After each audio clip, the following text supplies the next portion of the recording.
हरिओम। ओम नमः शिवाय। हर हर महादेव। आप देख रहे हैं नक्षत्र छाया प्रोग्राम।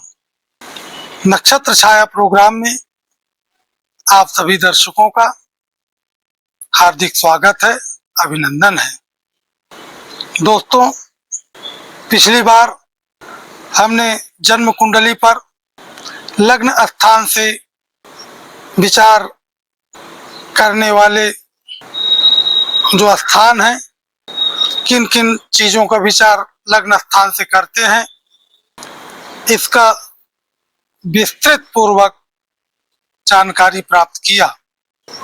आज हम जन्म कुंडली का जो दूसरा स्थान है, जिसे धन भाव कहते हैं, स्व भाव कहते हैं, अर्थ भाव कहते हैं और कुटुंब भाव कहते हैं, उस स्थान पर विस्तृत रूप से चर्चा करेंगे और धन स्थान से किन किन चीजों का विचार होता है उसका विस्तार पूर्वक हम आप लोगों के सामने रखने का प्रयास करेंगे।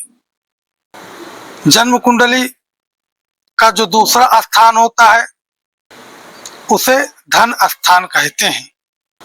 धन स्थान के विषय पर लिखा हुआ है, धन स्थान से मानव जीवन से जुड़ी हुई किन किन बातों पर विचार किया जाता है, इसका विस्तार पूर्वक हमारे वैदिक ज्योतिष शास्त्रों में लिखा हुआ है। जैसे कि वाक वित्तास्तिक पोषकत्व नकसम भोज्यानि सत्यानृते जिह्वाक्षांबर वज्र ताम्रमणयो मुक्ताग्रहो कृत्रिमः कौटुंबम क्रय विक्रयो मृदुवचो दातृत्व वित्तोद्यमाः साहाय्यम सुख कांति वित्त कृपण प्रासान्न वाग वैभवाः विद्या स्वर्ण सुरौप्य धान विनया नासा मनस्थैर्य के तत्पार्श्वस्थ नरौ गमा गम विधिर जीवाढ्यता द्रव्यवात। यह धन स्थान से किन किन वस्तुओं का विचार होगा उस पर विस्तृत रूप से हमारे वैदिक ज्योतिष शास्त्र में हमारे मनीषियों ने लिखा हुआ है। इस सूत्र में देखें तो मानव जीवन से जुड़ी हुई लगभग 33-34 क्षेत्रों का विचार किया गया है। इस धन स्थान को, इसके विषय पर विस्तृत ज्ञान प्राप्त करने के लिए, धन स्थान से किन किन क्षेत्रों का विचार होता है, इसकी विस्तृत जानकारी प्राप्त करने के लिए हम इसको 7 वर्गों में विभाजित करेंगे। उन 7 वर्गों में पहला जो क्षेत्र होगा, इन 7 वर्गों में पहला भौतिक संपत्ति और धन का विचार, इस पर चर्चा करेंगे। उसके बाद इसका जो दूसरा वर्ग होगा, भाषण शक्ति और संचार शक्ति का विचार धन स्थान से करते हैं, इस पर चर्चा करेंगे। इसका जो तीसरा वर्ग होगा वो व्यक्ति के मूल्य और उसके सिद्धांतों का विचार ये धन स्थान कुटुंब भाव से करते हैं, इस पर चर्चा करेंगे। चौथा वर्ग जो होगा वो व्यक्ति के परिवार और उसके रिश्तों के विषय पर चर्चा करेंगे, जो जन्म कुंडली के दूसरे स्थान धन भाव से विचारणीय है। पांचवा वर्ग जिस पर हम चर्चा करेंगे, जो जन्म कुंडली के दूसरे स्थान कुटुंब भाव से विचारणीय होता है, वह व्यक्ति का व्यक्तित्व। और जो छठवां वर्ग होगा वो हमारे शरीर में भौतिक तंत्र की उपस्थिति। और जो सातवां वर्ग होगा उसको हमने मिश्रित की श्रेणी में रखा है। तो इन 7 वर्गों पर धन स्थान के फल को 7 वर्गों में विभाजित करके उनके हर एक वर्गों की विस्तृत जानकारी प्राप्त करेंगे।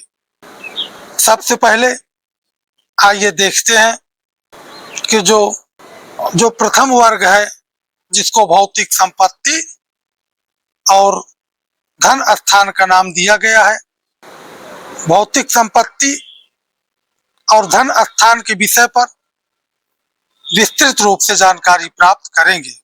जन्म कुंडली से जब हम भौतिक संपत्ति और धन का विचार करते हैं तो इसके विषय पर इसको हमने 9 क्षेत्रों में विभाजित किया है, जिसका पहला क्षेत्र है धन। धन का मतलब धन स्थान से धन भाव का विचार समग्र वित्तीय स्थिति, समृद्धि और प्रचुरता, यानी व्यक्ति जिसकी कुंडली का अध्ययन करेंगे उसकी आर्थिक स्थिति का पूरा ढांचा क्या होगा, उसकी समृद्धि कितनी प्रचुरता में होगी, धनवान होगा, निर्धन होगा या सामान्य आर्थिक स्थिति होगी, इन सभी का विचार धन स्थान से करेंगे। इसका जो दूसरा क्षेत्र है वह हीरा, तांबा और जो प्रीसियस बहुमूल्य रत्न है उसका विचार भी इस धन स्थान जन्म कुंडली के दूसरे भाव से करेंगे। Diamond, coppers and precious stone, ये सब धन स्थान से इसका विचार करेंगे। जो बहुमूल्य रत्न है, माणिक, नीलम पन्ना, पुखराज, इन सब का विचार धन स्थान से करेंगे। धन स्थान से विचार हमारे वैदिक ज्योतिष शास्त्रों में जो हमारे ऋषियों ने मार्गदर्शन किया है कि मानव जीवन से संबंधित इन क्षेत्रों का विचार धन स्थान से करना चाहिए, उस पर एक विस्तृत ज्ञान देने का प्रयास आज हम कर रहे हैं। जो तीसरा भौतिक संपत्ति का और धन का जो तीसरा क्षेत्र है वह मोती, पर्ल, सफेद मोती, इसका भी विचार धन स्थान से करेंगे। बहुत से लोग मोतियों का व्यापार करने लगते हैं, जल से संबंधित व्यापार करने लगते हैं। वह व्यापार उनके लिए लाभदायी होगा, हानिकारक होगा, उन सभी का विचार धन स्थान से करेंगे। भौतिक संपत्ति का जो चौथा क्षेत्र है वह सोना है, गोल्ड, एक मूल्यवान संसाधन सोना जो धन, समृद्धि और वित्तीय सुरक्षा का द्योतक है। इस भौतिक संपत्ति के जो 5वें चरण का विचार करते हैं वह चांदी, शुद्ध चांदी, फाइन सिल्वर। व्यक्ति के पास कितनी फाइन सिल्वर, शुद्ध चांदी होगी, उसको चांदी का सुख प्राप्त होगा या चांदी के व्यापार से उसको लाभ होगा या हानि होगा, इसका विचार जब हम करेंगे तो जन्म कुंडली के दूसरे स्थान धन भाव का अवलोकन करेंगे। भौतिक संपत्ति का जो मुख्य 6वां क्षेत्र है उसको अनाज से लिया गया है। धनम धान्यम, धन और धान्य, अनाज, मक्का, बाजरा, गेहूं, चना आदि का सुख जातक को कितनी मात्रा में प्राप्त होगा, क्या जातक अनाज के क्षेत्रों से अपने धन, यशमान, प्रतिष्ठा को प्राप्त करने वाला होगा, इन सभी चीजों का विचार जन्म कुंडली के दूसरे स्थान धन भाव से करेंगे। भौतिक संपत्ति का जो 8वां क्षेत्र है वह है धन प्राप्ति करने का उपाय।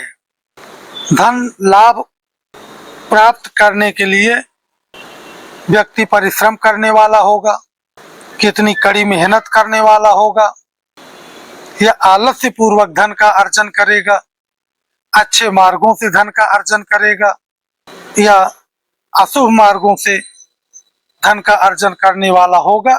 इन सभी चीजों का जो विचार है वो जन्म कुंडली के दूसरे स्थान धन भाव से करेंगे।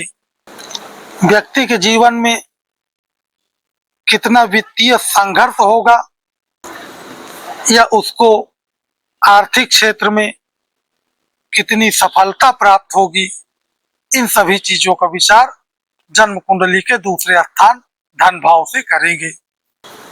जो भौतिक संपत्ति का नवा क्षेत्र है वह है धन देने में कंजूसी, माइजरलीनेस इन गिविंग मनी। व्यक्ति कितना उदार होगा, कितना धन को खर्च करने वाला होगा, दिल खोल करके धन का खर्च करने वाला होगा या कंजूसी करने वाला होगा, इन सभी चीजों का विचार जन्म कुंडली के दूसरे स्थान से करेंगे।